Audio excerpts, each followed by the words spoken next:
Kung gusto mong kumuha ng Digital Teen ID at hindi alam kung paano, panoorin ang video na ito hanggang dulo.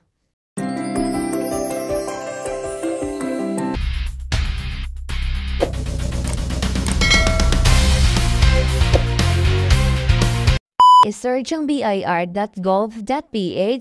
Kapag nandito na tayo sa kanilang official website, i-click ang ORUS. Dito, new registration, then as an individual. Scroll down natin para makagawa na tayo ng ORUS account. Dito sa register as taxpayer, so yun lang naman yung choice dyan.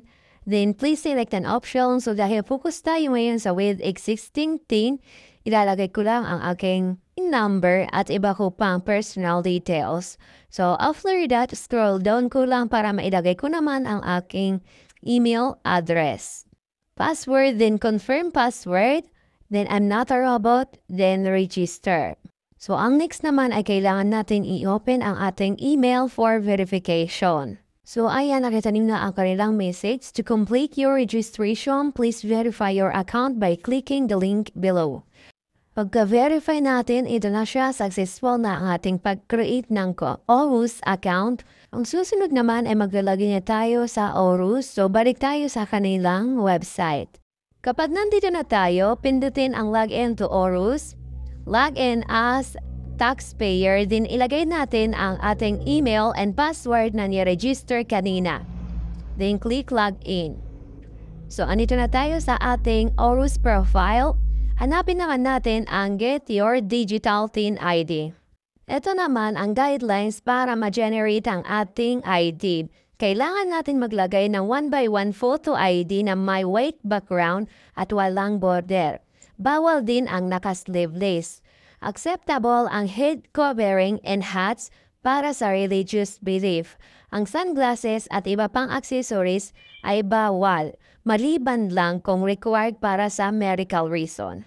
So kapag okay na tayo dito, pindutin ang View Your Digital Teen ID. Ito na ang template at mag-add photo na lang tayo.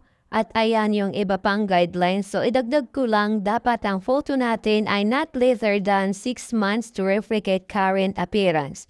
Then proceed. Ito ay yung front and back niya. So hindi ba tayo tapos? Kailangan pa natin mag-generate.